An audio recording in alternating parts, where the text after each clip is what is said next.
Sevron. Or Jeanette Sevron, 302, no, okay. 303, Bruno Nota. Bruno Nota, no, okay. 304, Christian Stednar. 304, Christian Stekdar. No, okay. 305, Raymond Brackstone.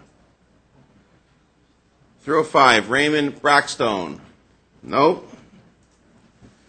306, Alicia Pang.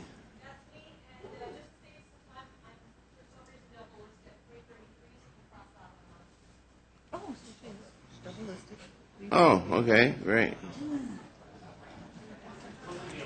Thanks, Alicia. Great. You've got 3 minutes starting now.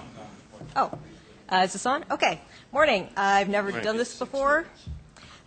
Never actually been in this building. I'm a resident of Parkdale in Gord Perks riding. Hey. I'm low income. I receive a housing subsidy conditional on the condition that I'm on an affordable housing wait list, which is at the moment 4,000 to 6,000 people long for each place I'm listed at. But I feel lucky. At least I don't need a daycare space. I rely heavily on the library, not just for books, but for photocopying and printing all the documents and forms I need, for example, Ontario Works, or for taxes or ODSP applications and all that kind of stuff. As a low-wage service worker, I relied on the night bus to get to Starbucks to serve Forest Hill soccer moms at 6 in the morning.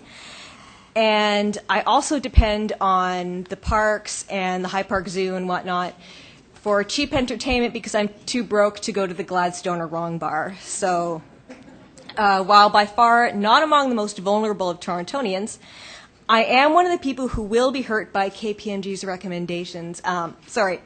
Opportunities. They didn't officially recommend anything, which is a huge fundamental flaw. As KPMG themselves said repeatedly, their scope was limited, not evaluating efficiency, priority, long-term impact, revenue, or anything like that. Yes, a core service review is necessary, but you and the media and the general public taking your lead are treating it as much more than that, as if it has already done all those things. Suddenly everything that isn't mandatory is nice to have, superfluous, and nothing else has to be taken into account. But the core service review is basically just listing what we would get in trouble for not providing. The KPMG report is not adequate. It would not be wise to make decisions solely on that basis. I want to know, how do you justify removing or not considering sources of revenue like the VRT or congestion charges? Because it's obvious from the public consultation results and virtually all the deputants today that the people of Toronto would rather increase revenue than cut public services. Staying here nearly all day with my fellow citizens, not taxpayers, citizens, has made me realize, and should make you realize, that as far as beliefs and principles go, you do not represent Toronto. Please listen to the many smart, thoughtful, caring people who have spoken today and who I am extremely proud to share a city with and to call my neighbors. Thank you very much for hearing me, and I very much appreciate all the councillors, all the deputants, everyone who has brought us food and drink throughout the evening, and especially security and all the other city staff like clerks and cleaning who have stayed so late. Thank you very much. Okay. Councillor Davis, do you have 1 minute? Yeah, 1 minute.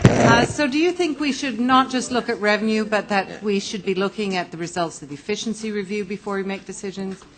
Yes. Do you think we should be looking at the results of the other internal reviews that are underway in the ABCs? Yes. Do you think that we should be looking at what our surplus is before we make decisions? Yes. Do you think we should have impact studies before we make decisions? Yes. Do you think that maybe we shouldn't usher thousands of people out the door until we know what it is that we want them to do? Sorry, what was that, Councillor Doug Grande? Usher thousands of people out the door. Oh. usher thousands of people out the door before we know what we want them to do? Yes, I think this whole process is going far too quickly. So all of this should be brought together so that we have all the information we need before we Yes. make decisions? Thank you. Thank you very much. Any other questions? Councillor Layton. Specific to the libraries, there are some qualifications that KPMG makes based Yeah. on what they think the impacts are going to be of two things. One is closing branches. And they actually say, as the risk being that residents may strongly disagree with library closures. Is that a fair assessment of the impact that that will have on you and likely many others who rely on libraries as their primary source of electronic media and a variety of other things? Is that a fair assessment that residents may strongly disagree? I believe we've seen that in huge amounts today, yes. But are they capturing what that impact will actually mean for you as a library user? Is it just that it upsets you, or is this actually going to have an impact on how It you upsets use me our because it's service? going to have an impact on me. If they cut hours or close down the Parkdale branch entirely, then, you know. Thank you. Sorry, your time's up. Sorry Okay. about that. Thank you. Okay, any other questions? Seeing none, thank you very much. Thank you.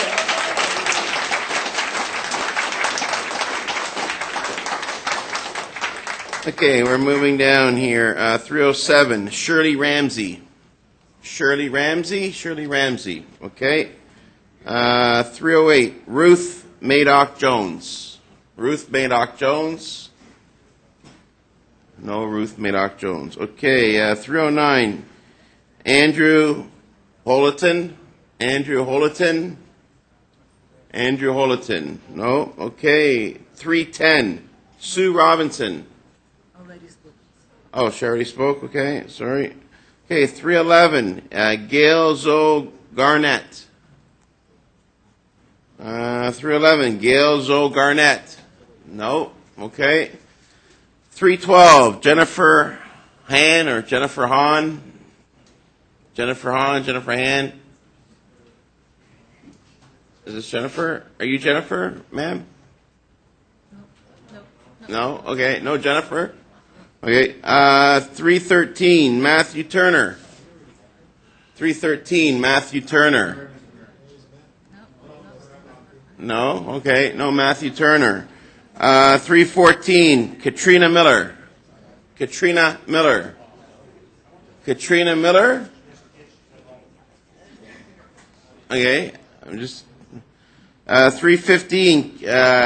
Kari Alapalampi, I'm sorry. 315, Kari. No, don't see anyone. All right. 316, Lawrence Farben. Lawrence? Great.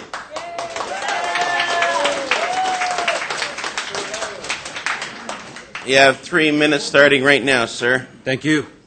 You're welcome. Thank you, Mr. Mayor, for the opportunity to address the committee. And yourself directly, as it's not that easy, not as easy as I thought to get in contact through your office. Councillor Mamolidi, you asked a very interesting question. Where should we get the money?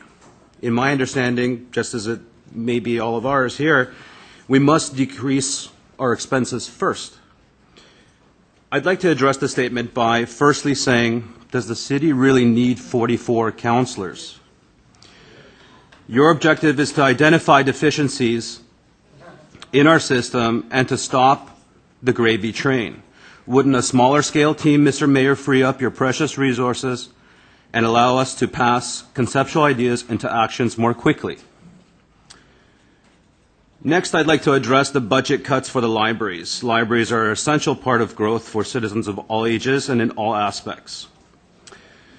But this does not mean they need to be free. People want everything for free. I can't remember which councillor stated that. I think his name is Paul. You mentioned something interesting about Chapters. Chapters is a great company. They look well managed. Let's make him an offer. Bring them to the table.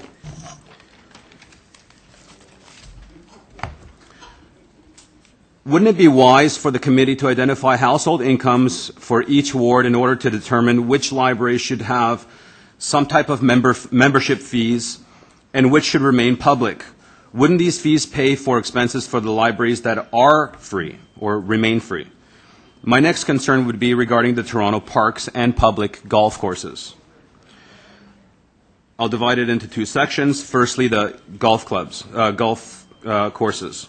For the 5 public city-run golf courses, to run them cost the Toronto City taxpayers an incredible, obscene amount of budget dollars to fertilize, to cut, to water, to maintain. Golf courses that are, I guess, lower cost entrance, no membership fees, that are used primarily by higher income players. An average citizen does not have golf clubs. They don't play golf. I'm pretty certain that leasing out the parcels of land in all those locations, converting them into high profitability for all demographics while maintaining recreational space is quite possible. The parks. What are Toronto parks today? A place for wedding pictures, a place to view and smell beautiful fresh flowers. Thank you, sir. Your time's up. Questions? Councillor Vaughan, you have a minute. Do you think we should tax private golf courses? Would you be surprised to learn we actually don't tax private golf courses? That's surprising and pretty shocking to me, absolutely. So you think we should tax private golf courses? Well, yes, because some of these major developers are purchasing up these parcels of land, converting them to golf courses, sitting on them, sleeping on them for 20, 30 years, and then developing them and making obscene amounts of money. Tax them, of course. And if councillors are a member of the golf courses that don't get taxed, do you think they should be allowed to vote on keeping the membership fees low by not taxing those golf courses? Would that be gravy train? Yes. Thank you. Thank you. Councillor Davis.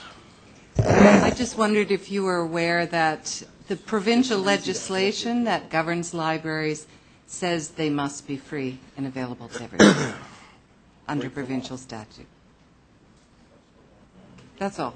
I just want to let you know that. Just the law. Well, then maybe consolidating into larger facilities might be more efficient, keeping them free, bringing the people all in one shot, than having so many of them. I don't know. I'm not sure whether you heard, there was a young woman earlier this morning? Tonight? Sometime, who talked about sitting on the floor in her library. Yes, I was there. Because there was simply no room in her library. Would you be surprised to learn that most of our libraries are packed to the gills all the time? I would definitely not be surprised to hear that. So if we consolidated, don't you think that that would worsen that problem? It may, yes, but... Thank you. Yep. It's Thank minutes you. over. Thank you very much. Any other questions? Any questions? Thank you very much, sir. Thank you. Oh, sorry. Councilor Mamalidi, sorry. I just want to thank you for your 3 minutes of suggesting what might be done here at City Hall to alleviate the pressures. And you're the only one that sat here and actually read off a list of things that could potentially happen. We've had puppet shows. We've had puppet shows all night. We've had people sing to us. We've had poets read to us. We've had things thrown at us. You're the only one that's done something with respect to your 3 minutes in recommending what should be done with our budget. You know what? People are reluctant to change, and this is a business. It's time to run it like one. Excellent. Thank you very much.